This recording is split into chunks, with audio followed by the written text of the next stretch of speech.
Hello, my name is Pastor Kris Kollar. I'm the pastor of Pleasant Valley Lutheran Church near Malabar Farm and St. Paul Lutheran Church in Lucas, Ohio. We're reading through the Bible with commentary. We are in the book of 2 Samuel, and King David is on the throne. And the passages that we're going to read today are not very fun. So yesterday, or last session, we read about David and Bathsheba, and Bathsheba was not this temptress. She was basically a innocent person who David said, I want her, and just took her, and then arranged to have her husband killed, and then the baby that came out of it died, and then she had another baby named Solomon, who eventually will become King Solomon. But Nathan came and said, you are the man, and David repented of his behavior. However, there are some ramifications from that. We will hear about the behavior of David's sons today. Not so good. Chapter 13. Some time passed. David's son Absalom had a beautiful sister whose name was Tamar, and David's son Amnon fell in love with her. So David has multiple wives, besides Abigail and now Bathsheba and a couple others as well. So there's Absalom's full sister Tamar, and then Tamar's half sister to Amnon, and Amnon falls in love with her. Amnon was so tormented that he made himself ill because of his sister Tamar, for she was a virgin, and it seemed impossible to Amnon to do anything to her. But Amnon had a friend whose name was Jonadab, the son of David's brother Shimea, and so it's his cousin. Jonadab was a very crafty man. He said to him, O son of the king, why are you so haggard morning after morning? Won't you tell me? Amnon said to him, I love Tamar, my brother Absalom's sister. Jonadab said to him, lie down in your bed and pretend to be ill, and when your father comes to see you, say to him, let my sister Tamar come and give me something to eat, and prepare the food in my sight, so that I may see it and eat it from her hand.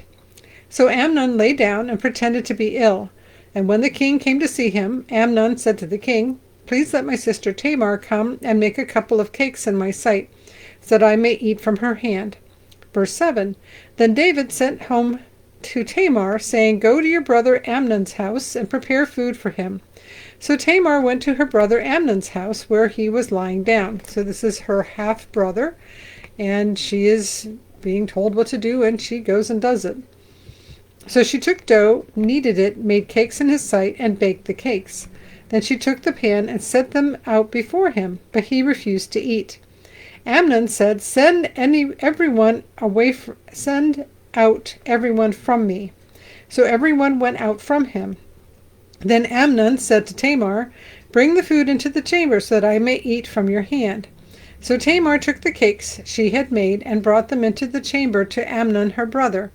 But when she brought them near him to eat, he took hold of her and said to her, come, lie with me, my sister. She answered him, no, my brother, don't force me, for such a thing is not done in Israel. Don't do anything so vile. As for me, where could I carry my shame? And as for you, you would be as one of the scoundrels in Israel. Now therefore I beg you, speak to the king, for he will not withhold me from you. So please don't do this terrible thing, but I have to do what I'm told, so ask the king, and the king will just give me to you for you to have properly and not to force. But no. Verse 14, but he would not listen to her, and being stronger than she, he forced her and lay with her. So yet another rape in the book of 2 Samuel. Verse 15, then Amnon was seized with a very great loathing for her. Indeed, his loathing was even greater than the lust he had felt for her. Amnon said to her, get out. But she said to him, no, my brother, for this wrong in sending me away is greater than the other that you did to me. It's bad enough that you raped me, but sending me away after you raped me, now where can she go? She's full of shame. This is a culture that is all very shame-based, and to have shame is even worse than being raped, is to have the shame of having been raped. The rule, we read laws earlier, although I don't know if they had been collected by the time of this story, that if you raped the woman, then you were to marry the woman and provide for the woman, because she couldn't go and get married to anybody else. So you would then were responsible to take care of that woman. So she's like, don't send me away, because that's an even greater shame than being raped, is to being sent away having been raped. But he would not listen to her. Verse 17, he called the young man who served him and said, put this woman out of my presence, and bolt the door after her. Now she was wearing a long robe with sleeves, for this is how the virgin daughters of the king were clothed in earlier times. So his servant put her out and bolted the door after her. But Tamar put ashes on her head and tore the long robe that she was wearing. She put her hand on her head and went away, crying aloud as she went. Verse 20, her brother Absalom said to her, has Amnon your brother been with you? Be quiet for now, my sister. He is your brother. Do not take this to heart. So Tamar remained a desolate woman in her brother Absalom's house. When King David heard these things, the one who is her father and Absalom's father and Amnon's father, King David heard these things, he became very angry. But he would not punish his son Amnon, because he loved him, for he was his firstborn. But Absalom spoke to Amnon, neither good nor bad. For Absalom hated Amnon, because he had raped his sister Tamar. So King David should be doing some kind of consequences for this behavior, but he loves Amnon and doesn't want to do anything. And of course, what happens when you don't punish, when there's things that are wrong and there's no consequences, it doesn't make it any better, does it? It makes things worse. Verse 23, after 2 full years, Absalom had sheep shearers at Baal Hazor, which is near Ephraim, and Absalom invited all the king's sons. Absalom came to the king and said, your servant has sheep shearers. Will the king and his servants please go with your servant? So this is a party time. We're shearing the sheep and we're having income. So there's a lot of work to do, but then it's also a festival. So we will shear some sheep, we will eat some sheep, and we will celebrate the harvest of the sheep wool. But the king said to Absalom, no, my son, let's not all go, or else we'll be burdensome for you. He pressed him, but he would not go, but gave him his blessing. Then Absalom said, if not, please let my brother Amnon go with us. The king said to him, why should he go with you? But Absalom pressed him until he let Amnon and all the king's sons go with him. Absalom made a feast, like a king's feast. Then Absalom commanded his servants, watch when Amnon's heart is merry with wine, and when I say to you, strike Amnon, then kill him. Don't be afraid. Have I not commanded you? Be courageous and valiant. So Absalom is commanding that his half-brother Amnon be killed because of what he did to his sister Tamar. Since his father has not given him any consequences whatsoever, Absalom is taking matters into his own hands. And all of his brothers, I don't know how many that is, come to his house, and that's when, and then he commands his servants to do it. So he doesn't do it himself, he commands people to do it for him. So the servants of Absalom did to Amnon as Absalom had commanded. Then all the king's sons rose, each mounted his mule, and fled. Oh dear, our brother, half-brother, has been killed, and we're running out. Verse 30. While they were on the way, the report came to David that Absalom had killed all the king's sons, and not one of them was left. The king rose, tore his garments, and lay on the ground, and all his servants who were standing by tore their garments. But Jonadab, son of David's brother Shimei, said, let not my lord suppose that they have killed all the young men, the king's sons. Amnon alone is dead. This has been determined by Absalom from the day Amnon raped his sister Tamar. Now therefore do not let my lord the king take it to heart, as if all the king's sons were dead, for Amnon alone is dead. So the king hears that all of his sons are dead, and Jonadab says, no, just Amnon, who raped Tamar and who you didn't do anything about. And Absalom took care of it. Verse 34, but Absalom fled. When the young man who kept watch looked up, he saw many people coming from the Horonaim road by the side of the mountain. Jonadab said to the king, "See, the king's sons have come, as your servant said, so it has come about." As soon as he had finished speaking, the king's sons arrived and raised their voices and wept. And the king and all his servants also wept very bitterly. But Absalom fled and went to Talmai, son of Ammihud, king of Geshur. David mourned for his son day after day. Absalom, having fled to Geshur, stayed there 3 years. And the heart of the king went out, yearning for Absalom, for he was now consoled over the death of Amnon. At no point does it seem that King David has any particular concern about Tamar, because after all, she's just a woman. But Amnon was the oldest and would have theoretically been the next king, and Absalom appears to be maybe the next oldest. It's hard to tell exactly, but Absalom has certainly was a leader amongst the sons and now has been in exile for 3 years. Chapter 14. Now Joab, son of Zeruiah, perceived that the king's mind was on Absalom. Joab sent to Tekoa and brought from there a wise woman. He said to her, "Pretend to be a mourner, put on mourning garments, do not anoint yourself with oil, but behave like a woman who has been in mourning for many days for the dead. Go to the king and speak to him as follows." And Joab put the words into her mouth. Verse 4, When the woman of Tekoa came to the king, she fell on her face to the ground and did obeisance, and said, "Help, O king." The king asked her, "What is your trouble?" She answered, "Alas, I am a widow. My husband is dead. Your servant had 2 sons, and they fought with one another in the field. There was no one to part them, and one struck the other and killed him. Now the whole family has risen against your servant. They say, 'Give up the man who struck his brother, so that we may kill him for the life of his brother whom he murdered, even if we destroy the heir as well.' Thus they would quench my one remaining ember, and leave to my husband neither name nor remnant in the face of the earth." Verse 8.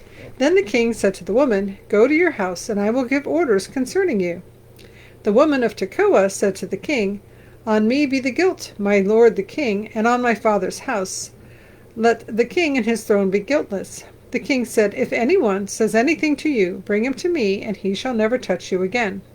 Then she said, "Please, may the king keep the Lord your God in mind, so that the avenger of blood may kill no more, and my son not be destroyed." He said, "As the Lord lives, not one hair of your son shall fall to the ground."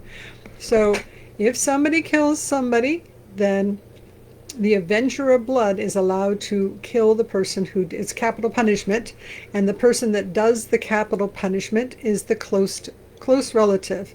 So Amnon raped Tamar, did not receive any consequences. So Absalom killed Amnon, but that's murder, and rape and murder are both bad, but I don't know, is there a degree?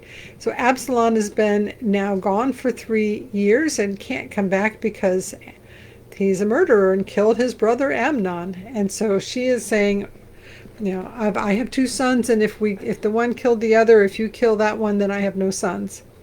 Verse 12, Then the woman said, "Please let your servant speak a word to my lord the king." He said, "Speak." The woman said, "Why then have you planned such a thing against the people of God? For in giving this decision the king convicts himself, inasmuch as the king does not bring his banished one home again.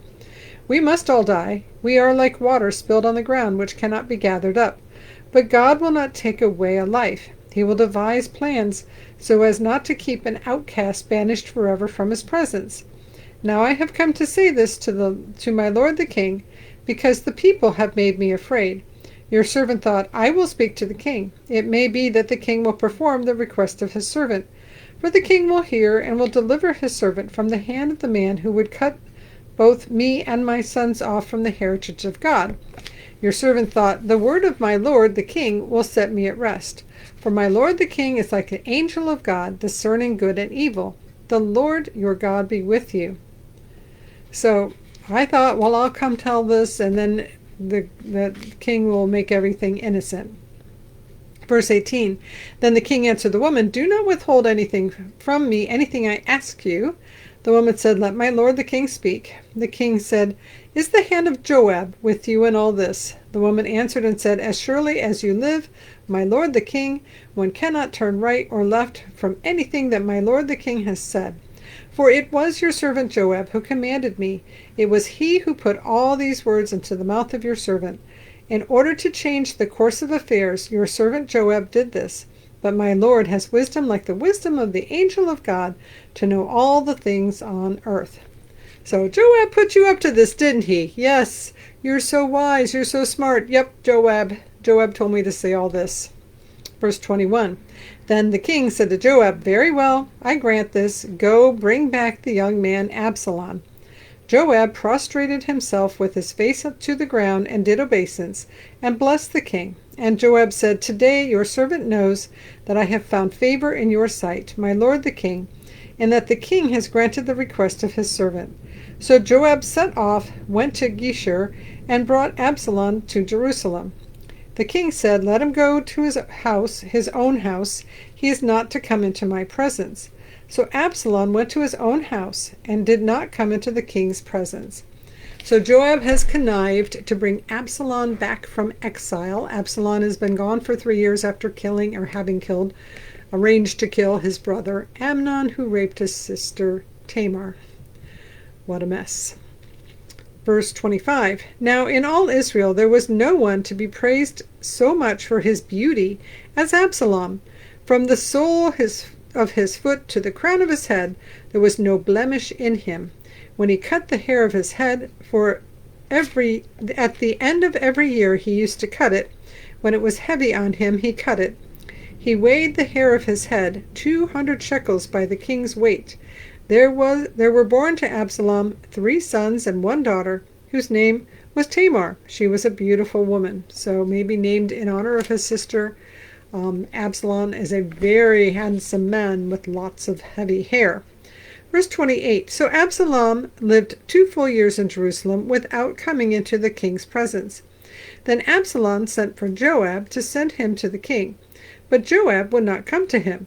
He sent a second time, but Joab would not come. Then he said to his servants, Look, Joab's field is next to mine, and he has barley there. Go set it on fire. So Absalom's servants set the field on fire. Then Joab rose and went to Absalom at his house and said to him, Why have your servants set my field on fire? Absalom answered Joab, Look, I sent word to you, Come here, that I may send you to the king with the question, Why have I come from Geshur? Why, it would be better for me to be there still. Now let me go into the king's presence. If there is guilt in me, let him kill me. Then Joab went to the king and told him, and he summoned Absalom. So he came to the king and prostrated himself with his face to the ground before the king, and the king kissed Absalom. So apparently King David is forgiving Absalom for killing his brother Amnon, who raped his full sister Tamar. And Joab doesn't come when he's asked to come, so he sets Joab's field on fire to get his attention. It's